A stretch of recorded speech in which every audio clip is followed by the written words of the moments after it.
wabarakatuh.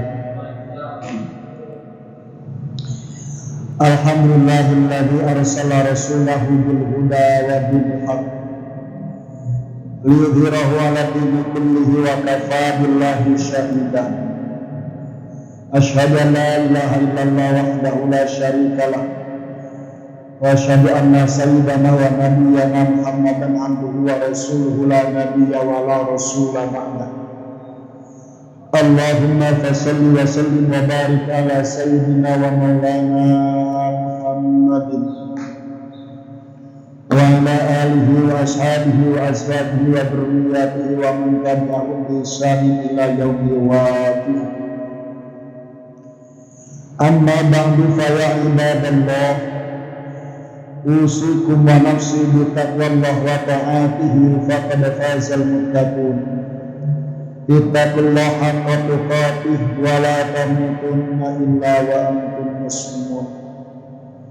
Wa idza quri'al qur'anu fastami'u lahu wa ansitu la'allakum turhamun. A'udzu billahi samil 'alim minasy syaithanir rajim.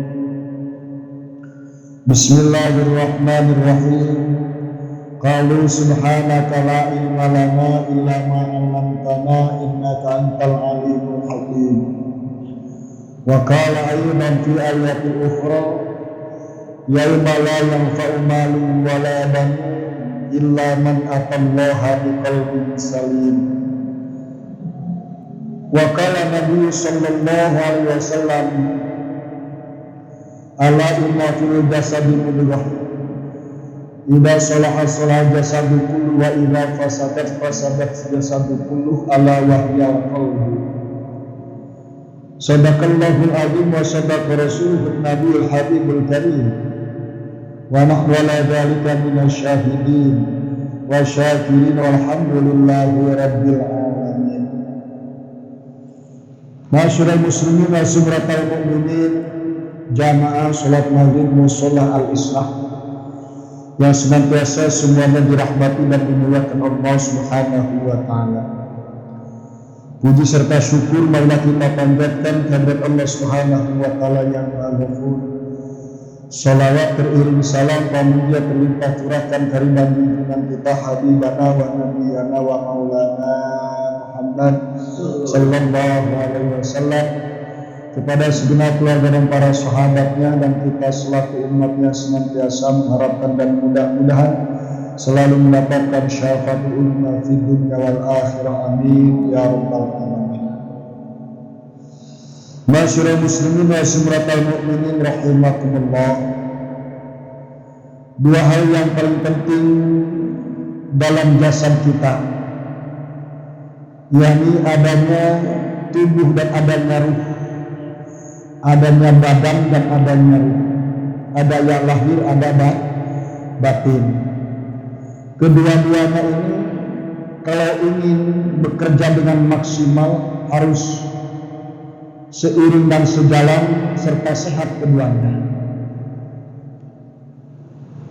Karena memang ada yang badannya cukup sehat tapi hatinya kurang sehat. Ada orang yang hatinya sehat, badannya kurang sehat. Contoh orang yang hatinya sehat, badannya kurang sehat, ini pun tidak maksimal melaksanakan aktivitas, termasuk ibadah kepada Allah. Begitu pula orang yang punya badan yang sehat, hatinya kurang sehat, ini pun tidak maksimal. Baik aktivitas yang lain maupun ibadah kepada Allah.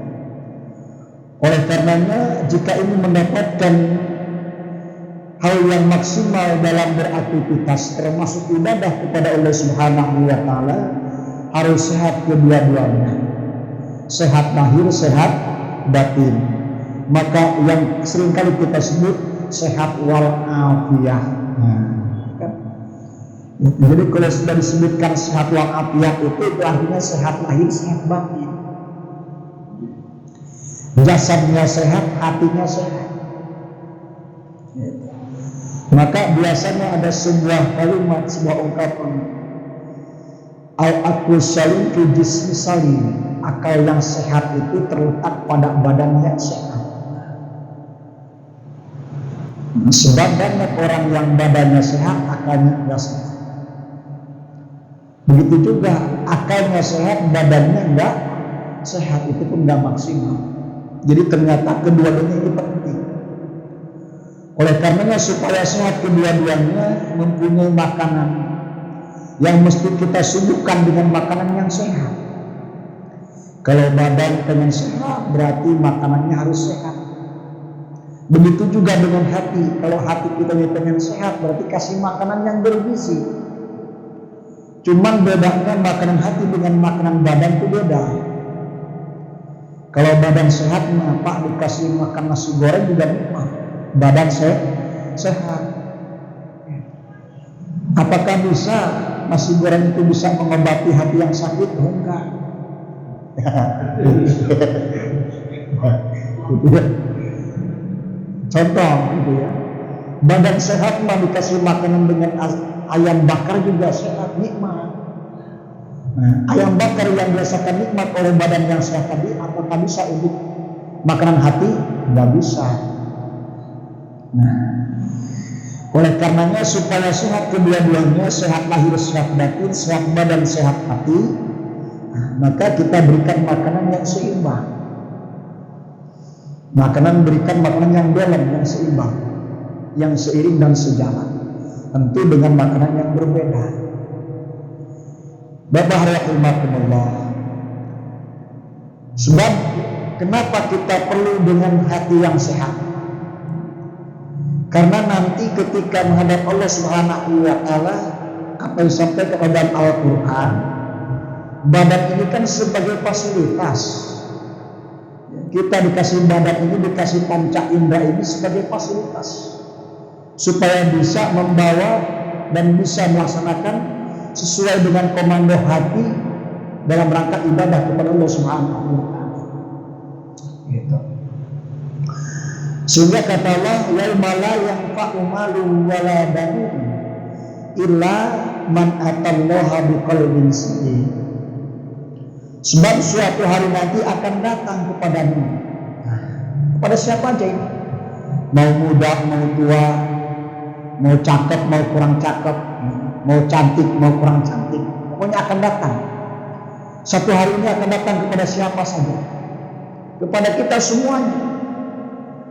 Mau yang punya kulit putih atau kulit hitam, mau keturunan misalnya Arab atau bukan Arab, akan datang hari ini. Satu hari yang dijanjikan Allah ini, yauma la yanfa'u. Apa yang terjadi hari itu? La yanfa'u malu walaban, tidak lagi memberikan manfaat.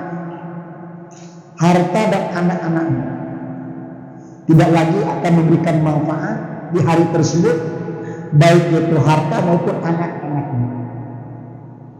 Illa man atallaha biqalbin salim, kecuali orang yang datang menghadap Allah dengan hati yang selamat.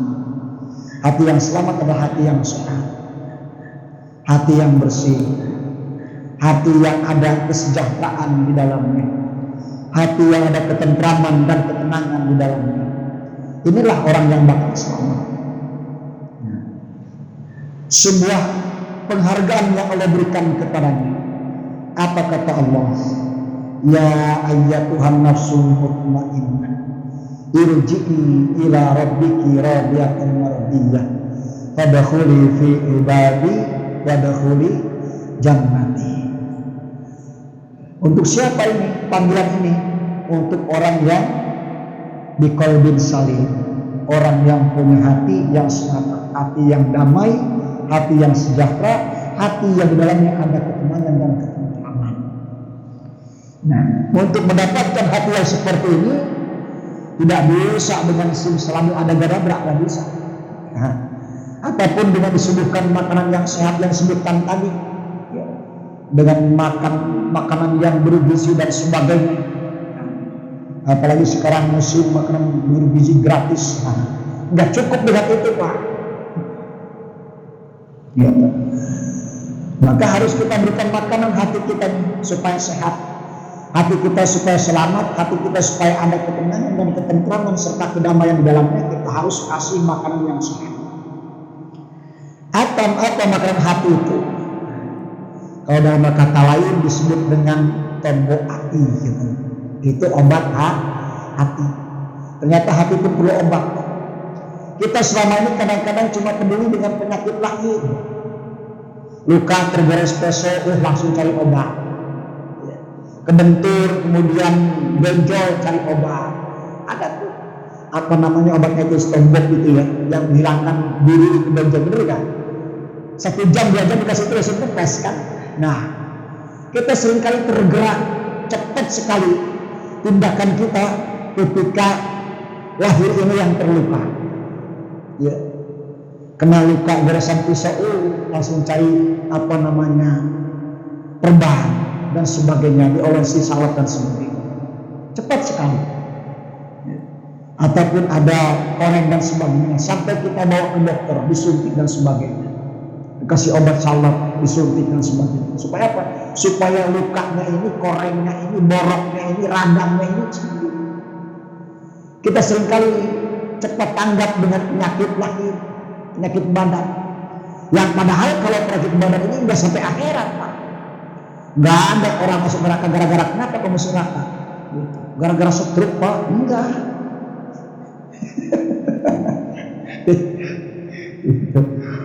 Orang masuk neraka ditanya, kenapa kamu masuk neraka? Karena bisu, Pak? Enggak. Enggak ada, Pak. Ini jadi santai dia. Enggak ada. Kenapa kamu masuk neraka? Karena amandel, Pak? Enggak. Gitu.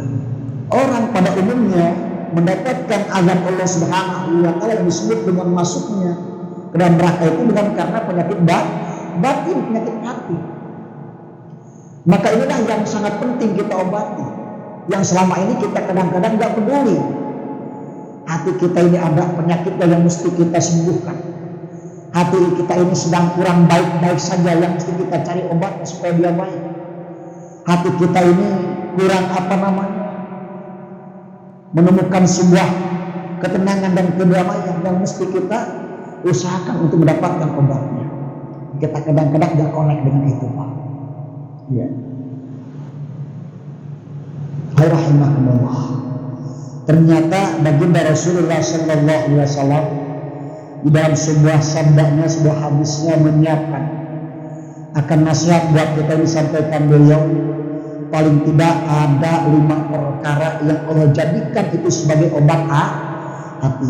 Kan tombok hati ono 5 perkara nih. Nah, ketemu pada ya, tinggal cari itu aja, organnya aja. Ternyata selalu pada diri selawatan, jadi sebuah apa lantunan irama gambus. Ternyata kalau kita perhatikan ini nasihat Rasulullah. Tombok hati ono 5 perkara nih, ya kan? Seperti itu, Pak. Ya, coba kita perhatikan. Apa tuh? Yang pertama, obat hati. Jika hati terasa gelisah, tidak ada ketenangan dan ketentraman di dalamnya. Yang pertama, obatnya adalah cobalah untuk membaca Al-Quran. Al-Quran ini sebagai salah satu obat hati. Kalau orang sedang isana gegana, gelisah, gundah, melana, ya, baca Quran, insya Allah akan merasakan sebuah ketenangan dan kedamaian. Nggak usah buat hati. Al-Quran ini bisa buat obat buat lahir juga, Pak. Orang yang susah tidur, cobalah ambil air wudhu, baca Quran, baru 2 ayat udah ngantuk. Iya, daripada minum obat yang lain, iya kan? Malah kecanduan nanti, ketagihan, menjadi ketergantungan obat. Mau tidur harus minum obat dulu, repot urusan. Gimana kalau nggak ada obat, udah kecanduan, kagak tidur. Biasanya kan orang susah tidur kan karena hati yang tidak tenang, hati yang gelisah, hati yang dirundung berbagai macam persoalan dan permasalahan, ya kan? Di saat menemukan hati yang gundah seperti itu, hati yang tidak ada ketenangan dan ketentraman, tidak ada kedamaian di dalamnya, cobalah obati. Yang pertama obatnya adalah baca Quran. Ya. Ini jangankan untuk hati, untuk mata aja jadi obat. Susah tidur, pengen ngantuk, nggak usah minum obat yang macam-macam. Nah, kalau enggak sempat ambil air wudhu, buka HP. Situ kan ada di Google itu, mau surah apa kita baca. Belum kelas 1 surat itu udah pasti ngantuk duluan. Ya kan? Nah, ternyata Al-Quran ketika dibaca bukan sekedar menjadi obat hati, tapi juga akan menjadi sebuah penolong. Bukan sekedar sebuah penolong, tapi juga akan membuka sebuah pintu rahmat Allah Subhanahu wa Ta'ala akan dibuka. Ketika Al-Quran dibaca, dia selayaknya, sebenarnya sesungguhnya dia sedang berdialog dengan Allah Subhanahu wa Ta'ala. Kenapa? Karena yang dia baca adalah kalamu. Maka diberikan ketenangan oleh Allah, diberikan sakinah, diberikan ketenangan, diberikan kedamaian. Ketika hati itu damai, hati tenang, hati tentram, hati sejahtera, maka apapun permasalahan yang ada akan mampu diselesaikan dengan baik. Karena diberikan solusi dan jalan yang terbaik oleh Allah Subhanahu wa Ta'ala. Kan ayatnya jelas itu. Wa qur rabbi adkhilni mudkhala sidqi wa akhrijni mukhraja sidqi waj'alni min ladunka sultanan nasira. Ya. Rahimakumullah. Ketika dibaca jadi obat pada saat dia sehat, pada saat dia masih hidup. Obat untuk hatinya, obat untuk misalnya jasadnya, obat untuk membuka berbagai macam pintu kebaikan dan rahmat Allah Subhanahu wa Ta'ala, dan obat untuk menghapuskan setiap dosa yang dia pernah kerjakan. Jangan dikira ketika kita baca Quran itu dosa kita diampunkan Allah. Ketika kita baca Quran, karena kan satu huruf dari Al-Quran yang kita baca 10 kebaikan. Ketika datangnya 10 kebaikan itu berarti dosa dihapuskan. Ketika dosa dihapuskan, pintu rahmat Allah dibuka. Ketika terbuka pintu rahmat Allah Subhanahu wa Ta'ala, berbagai macam kemudahan Allah akan kasih. Ketika berbagai kemudahan Allah kasih, tidak ada lagi kesulitan bagi orang tersebut. Kenapa? Karena diberikan petunjuk oleh Allah Subhanahu wa Ta'ala kemudahan.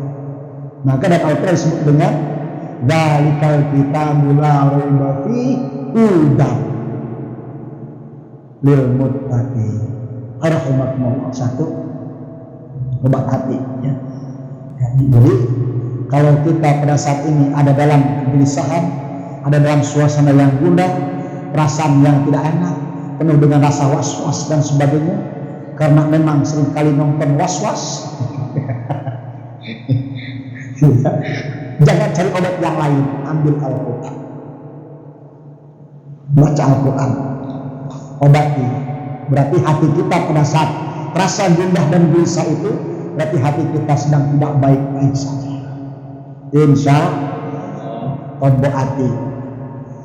Kalau hati sudah tenang, hati sudah tentram, hati sudah damai, insya Allah akan menjadi yang qalbun salim, hati yang selamat.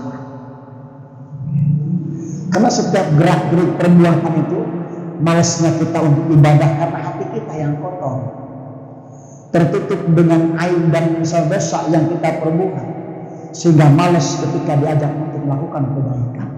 Kalau hatinya bersih, hatinya sehat, hatinya waras, maka akan mudah ketika untuk melaksanakan kebaikan. Qalbun salim. Tuh, nggak usah jauh-jauh contohnya. Kalau kita mau ibadah malas banget rasanya, berarti hati kita sedang sakit. Cepat-cepat dibawa ke dokter hati. Jangan dokter cinta. Begitu. Dibawa ke dokter Korea nggak ada sembuh. Bawa ke dokter hati. Nah, dokter hati itu ada di musola. Dokter hati itu ada di masjid. Dokter hati itu temui orang-orang soleh. Minta nasihat tentang kebaikan. Ini dokter hati. Rahimakumullah. Yang sakit hati dibawa ke dokter klinik Zara yang gak bakal sembuh. Ya. Kalau orang sakit hati karena terlukai oleh cewek yang cantik ketika dia diputuskan pacar, cari lagi yang lebih cantik, sembuh nggak? Sembuh. Itu. Jangan sakit hati ditolak cinta datang ke dukun, gak mana sembuh lah. Kalau nyakitin cewek cantik kok malah datang ke dukun, kagak nyambung. Cari lagi yang lebih cantik. Kan gitu. Bener gak? Iya. Nah, lo punya wajah seperti itu cantiknya, tapi aku bisa lebih dapatkan yang lebih cantik dari kau. Nah, kan sembuh hati, sembuh rasa tuh. Bener gak? Rahimahumullah. Itu perumpamaan. Itu yang pertama. Ternyata obat hati adalah ketika kita membaca Al-Quran.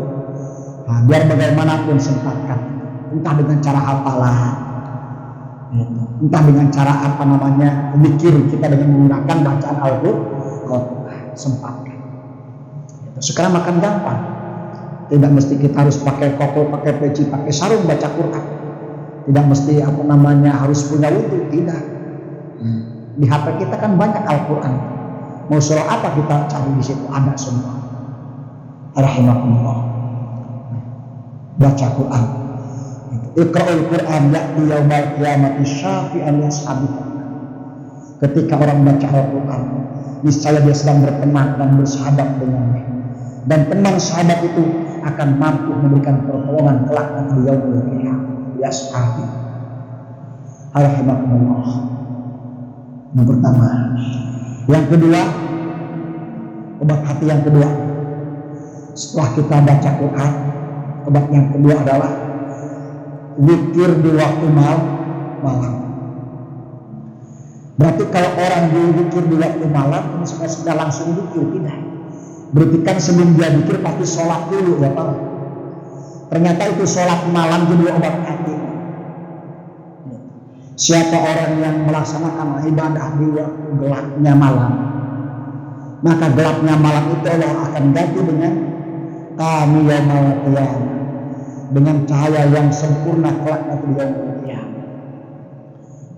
Maka biasanya kalau orang yang sudah terbiasa bangun di waktu malam dengan ibadahnya, baik itu tahajud maupun tasbih ataupun sholat obat dan sebagainya, sholat sunnah yang lain, lalu dia duduk berzikir, biasanya aura wajahnya itu terpancar dengan sebuah cahaya, kelihatannya sedap wajah itu, muka itu kelihatannya enak, ada cahaya, bukan aura kasih, bukan. Auranya bagus. Ketemu dengan siapapun dia selalu bisa menampakkan wajah yang berseri, wajah yang bercahaya, wajah yang bersahabat, wajah yang ada dalamnya sebuah penuh dengan keakraban. Nah, bukan ketemu dengan orang langsung mayos, kayak kucing. Alhamdulillah. Kan ada kedatangan orang, ada kadang-kadang ibadahnya rajin, sholatnya tekun, tapi ketika ketemu dengan orang yang bukan golongan dia, wajahnya dibuang. Kalau boleh saya pesan, jangan pernah buang wajah selagi masih punya wajah. Jangan pernah buang muka selagi masih punya muka. Nah, berarti kalau orang yang suka buang muka berarti udah enggak punya. Ada yang begitu. Ada himakumullah.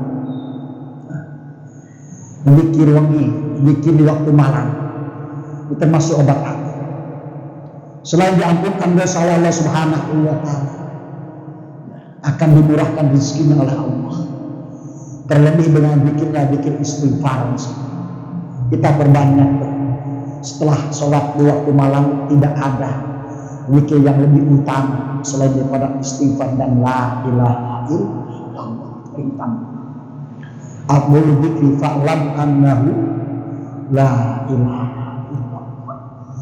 Pasti seperti itu kan, sebelum itu kan kita istighfar dulu. Astagfirullahaladzim, astagfirullahaladzim, astagfirullahaladzim, terus semakin banyak semakin bagus, semakin banyak istighfar semakin bersih dosa kita, sehati kita, semakin dibuang semakin dihapuskan, semakin digugurkan, semakin dirontokin tuh dosa kita kesalahan kita oleh Allah Subhanahu wa taala. Wow. Setelah 100 kali istighfar baru fa'lam annahu la ilaha illallah. Ternyata zikir menjadi sebuah obat hati. Coba aja di saat kita sewot, di saat kita marah, di saat kita istilah agak kurang nyaman, kita zikir, astagfirullah, langsung turun tuh amarah. Nanti kalau orang lagi marah istighfar masih sewot juga, berarti setannya kebangetan. Makanya ada 2 alat Allah kasih dalam hal ini. Nah, biasanya kalau orang kesurupan itu dibacakan ayat kursi, ya, sebagai zikir kepada Allah. Ya, kan? Membaca ayat kursi untuk zikir kepada Allah. Nah, kalau ada yang kebangetan, sewotnya, kebangetan marahnya, kebangetan kesurupannya, bukan sekedar ayat yang dibaca, Pak, bawa kursinya.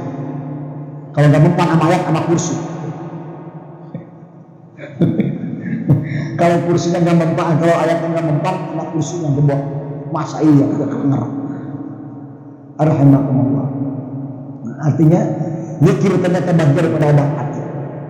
Zikir di waktu malam. Tentu orang yang mau zikir di waktu malam tidak langsung zikir, tapi dia pasti melaksanakan sholat terlebih dahulu. Maka sholat itu pun bagian daripada zikir kepada Allah Subhanahu wa taala. Aqimis sholata li dzikri.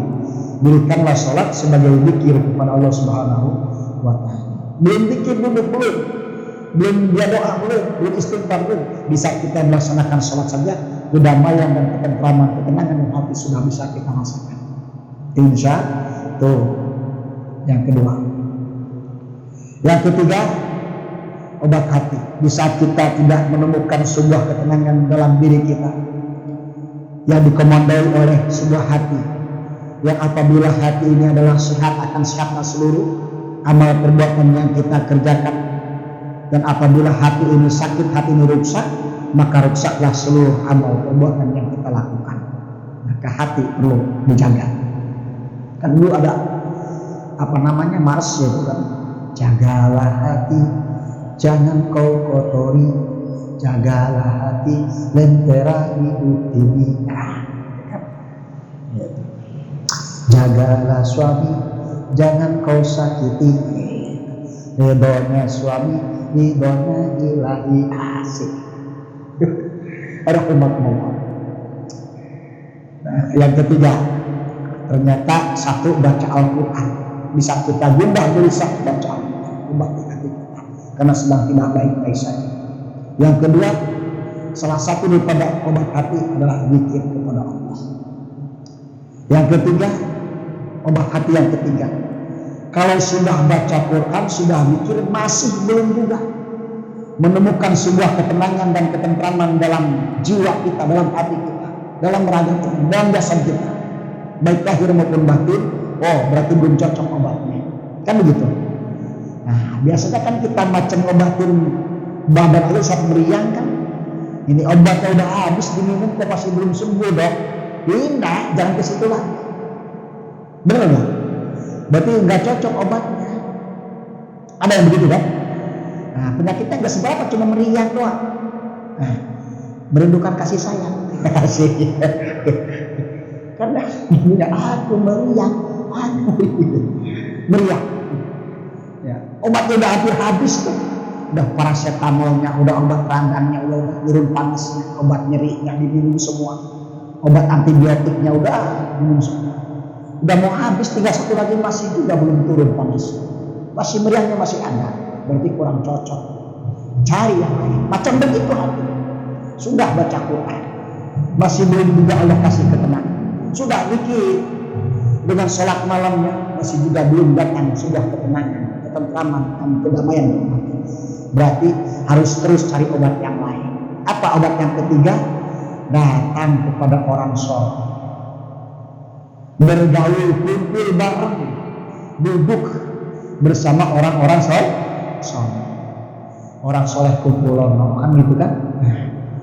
Siapa di sini yang dimaksud dengan orang soleh? Orang alim. Orang yang mengerti dan paham agama, dan dia melaksanakan, mengamalkan agama itu, amalan agama itu. Bukan sekedar ngerti, bukan sekedar paham, bukan sekedar bisa, tapi dia mengamalkan. mengamalkan ajaran agama itu. Nah, datang ke sana untuk apa? Inilah yang disampaikan Nabi Rasul. Awaikum bimujalasatil ulama wastima'il hukama. Seringlah kamu duduk bersama para ulama dan para hukama. Nah, mendengarkan di situ nasihat-nasihat yang penuh hikmah di dalamnya. Nasihat.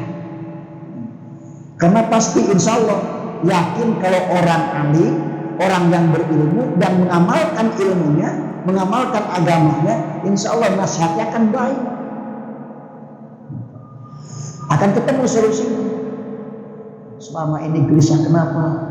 Coba, ada permasalahan apa? Mungkin kamu punya salah dengan ibu, punya dosa dengan bapakmu, atau di antara keluargamu engkau sudah ada persoalan yang diselesaikan dengan saudara. Anda cari terus, ya kan, tabayun, ya, mencari isana akar permasalahan. Kalau udah ketemu akar permasalahannya, ketemu bibit penyakitnya, insya Allah gampang obatinnya. Bener ya? Kita kan kadang-kadang main obatin yang pada obat itu gak cocok. Makanya nggak sembuh. Ya kan? Makanya nggak sembuh. Contoh ketika ada persoalan misalkan antara suami dengan istri. Nah, gitu kan? Terjadi sama pertengkaran dan sebagainya. Jangan pertengkarannya yang dibicarakan, tapi apa permasalahan yang menimbulkan sebuah pertengkaran itu. Apa awalnya dari ekonomi? Apa awalnya dari anak? Ya kan? Gitu. Apa awalnya dari kecemburuan sosial? Merasa istilahnya yang satu diperhatikan, yang satu tidak? Ya kan gitu. Nih, nanti ketika sudah dibuka itu akan berikan nasihat. Kau mesti begini. Berikan nasihat, berikan saran. Nah itu obat itu. Nasihat yang baik.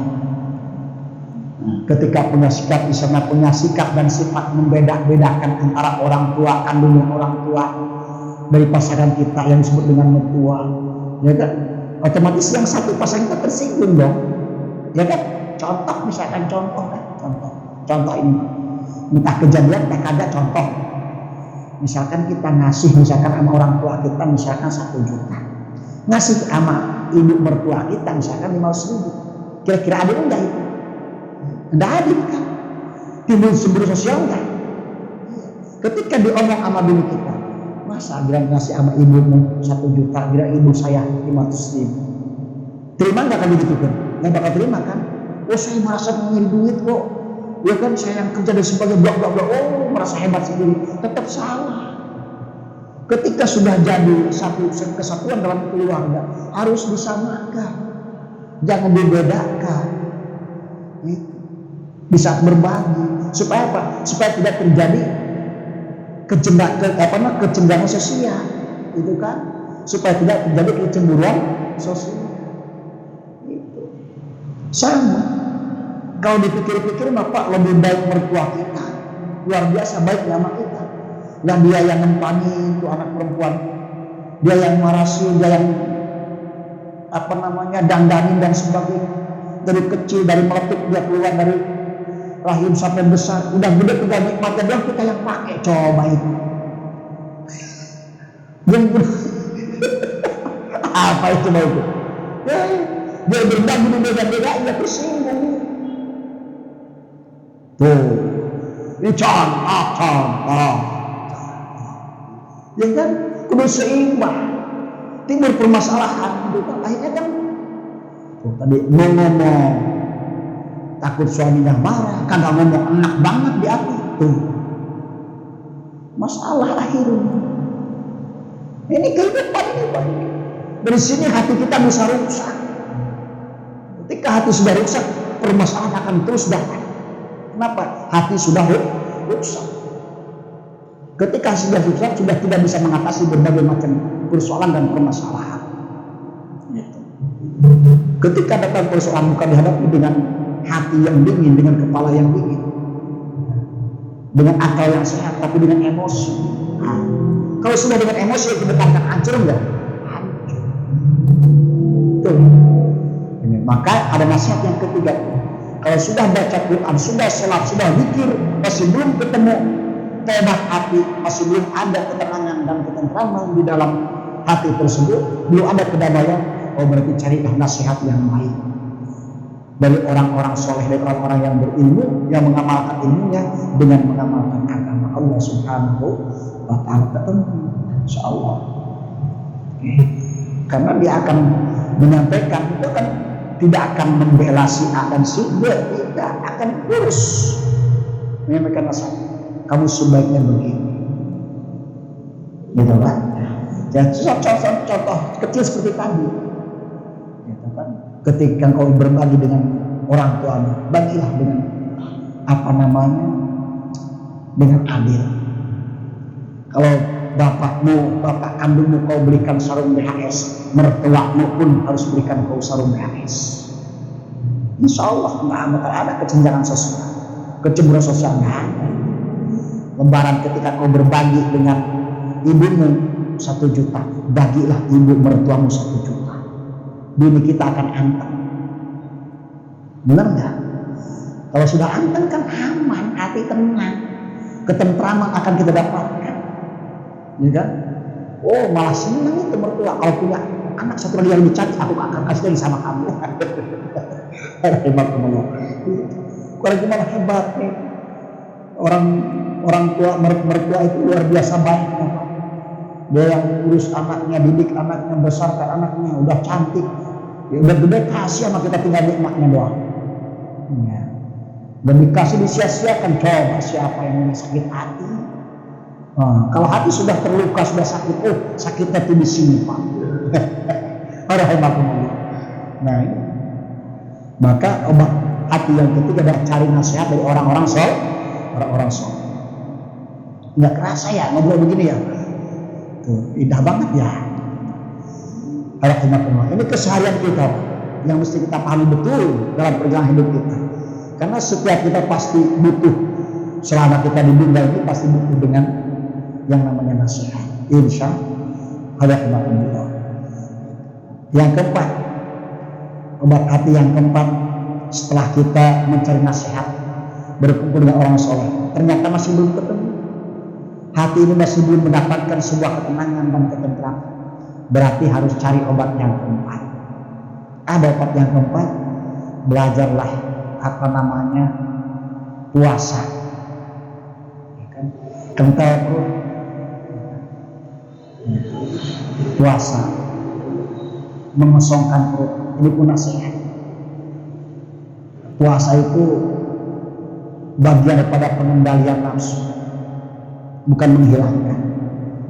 Di saat hati masih belum mendapatkan sebuah ketenangan, setiap permasalahan yang ada masih belum ditemukan solusinya ataupun jalan yang terbaik dari permasalahan tersebut, ya, cobalah minta pertolongan dengan Allah. Salah satunya dengan sabar. Sabar itu diuji dalam ketika kita melaksanakan ibadah puasa. Ternyata itu jadi obat hati, Pak.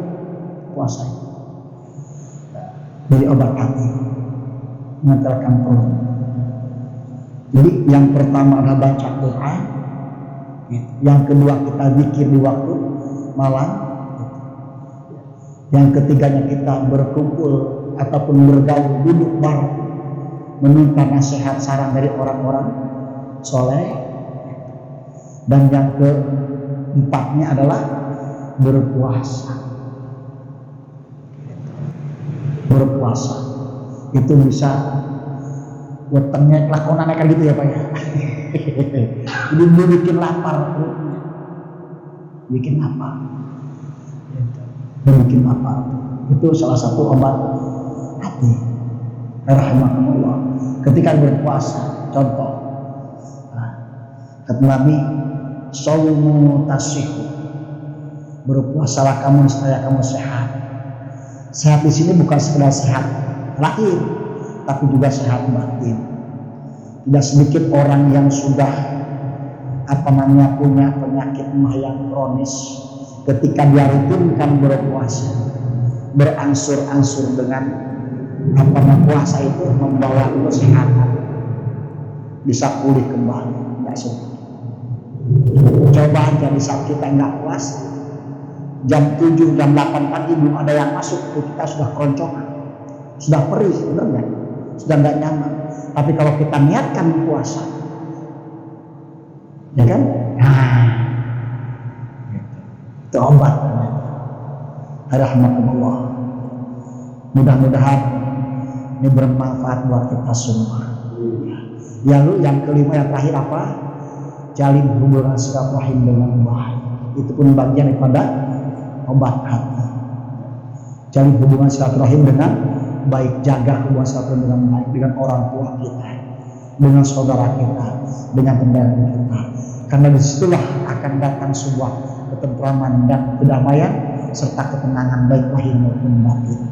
Sebab walaupun badan ini sehat, hati ini sehat, tapi kalau kita punya satu permasalahan saja dengan tetangga kita, dengan saudara kita, dengan orang tua kita yang belum terselesaikan, itu akan membawa sebuah perkara yang besar. Betul, ya kan? Itu akan timbul persoalan yang lain gara-gara persoalan yang satu. Maka jaga hubungan silaturahim dengan baik. Rahmatullah. Mudah-mudahan menjadi sebuah obrolan ataupun nasihat yang bermanfaat untuk kita semua. Karena menyangkut daripada keselamatan, ketenangan, ketentraman daripada kehidupan kita baik lahir maupun batin, yang kita harapkan adalah selamat dunia dan akhirat kelak nanti. Amin ya rabbal alamin. Allahumma shalli ala sayyidina Muhammad wa sallim. Allahumma ighfir lana dzunubana wa walidina warhamhum kama rabbayana shaghira wa li jami'il muslimin wal muslimat wal mu'minatil ahya'i minhum wal amwat. Allahumma ij'al jam'ana hadza jam'an marhuma wa tafarruqana min ba'dina tafarruqan ma'sum. Allahumma lakal hamdu wa minkal faraju wa ilaikal mustaqim wa bikal musta'an wa la haula wa la quwwata illa billahi al-aliyyil azim. Allahumma qina bi halalika haramika wa bi ta'atika an ma'siyatika wa fadlika min siwak. Allahumma ij'alna wa auladana min ahli ilmi wa ahli khair wa la taj'alna min ahli syarri wa dhair. Rabbana ya Allah atina fid dunya hasanah wa fil akhirati hasanah wa qina adzabannar. Wa sallallahu alaihi subhana rabbika rabbil izzati amma yasifun wa salamun alal mursalin walhamdulillahi rabbil alamin. Kurang lebih mohon maaf. Wassalamualaikum warahmatullahi wabarakatuh.